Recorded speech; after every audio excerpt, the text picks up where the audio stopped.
Chair and distinguished sisters and brothers, warm greetings from India. The legacy of 106 years of the ILO reminds us our collective responsibility to uphold decent work, dignity, social justice for all workers. At this pivotal time, the Director General's report, quote, towards a renewed social contract, aptly reminds us of the urgent need to restore trust, reinforce social dialogue, and advance equity in the world of work. India is a country where the dignity of physical labor is deeply woven cultural and philosophical heritage.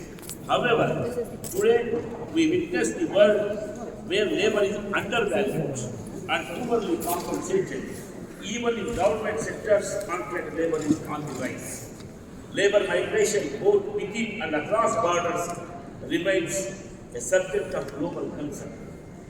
Gaps in legal frameworks, lack of standards, adequate robust legal protection, weak enforcement, violation of ILO standards, and limited access to social protection continues to place many migrant workers, particularly those in informal sectors, in precarious and vulnerable conditions.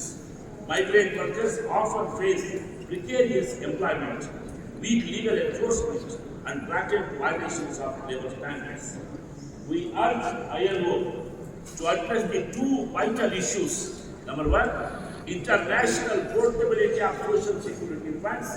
Number two, global parameters for the skill certification.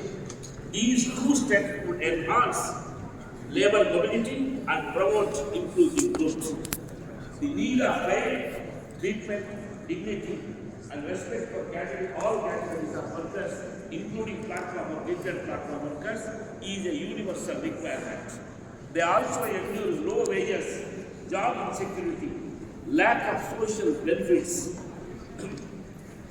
They also gender bias, long hours of work, and unsafe conditions, often promoted by large industries and multinational companies. It is important to note that the operations of multinational companies consistently align with the national laws and international labor standards. BMS pursues the policy of protest and dialogue, where the government's good initiatives are openly appreciated, and any adverse measures, such as adverse measures affecting the labor, are very much opposed.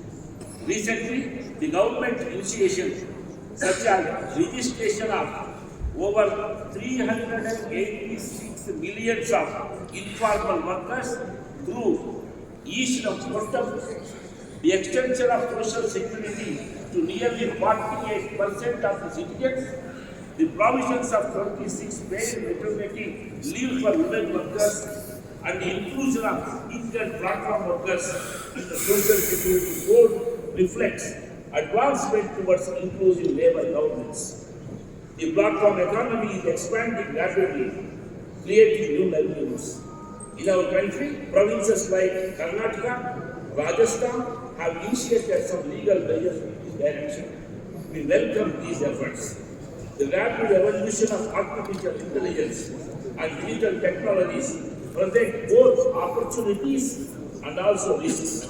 Rapid industrial and technological advancement, particularly in the artificial intelligence, present significant challenges for workers, employers, and governments. All nations must establish regulatory frameworks to prevent job displacement while harnessing the benefits of artificial intelligence. Gender equality, another priority area highlighted by the Director General's report, deserves renewed attention. Priorities must include gender justice, women-related workplace safety, work-life balance, equal pay for equal work, and recognition of unpaid care work.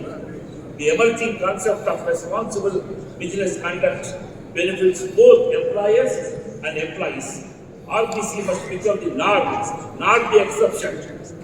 It will bring a new work culture to the labor sector.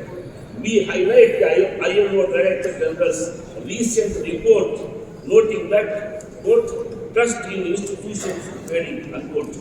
This trust deficit needs to be addressed. We express our support for the Global Coalition for Social Justice and encourage wider and deeper collaboration among all stakeholders.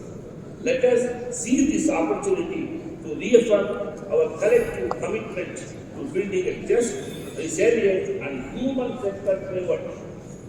We place our appreciation on the commendable efforts in the ILO ongoing tripartite activities. All its efforts must reflect today realities while preserving the core values that have guided the ILO since its inception.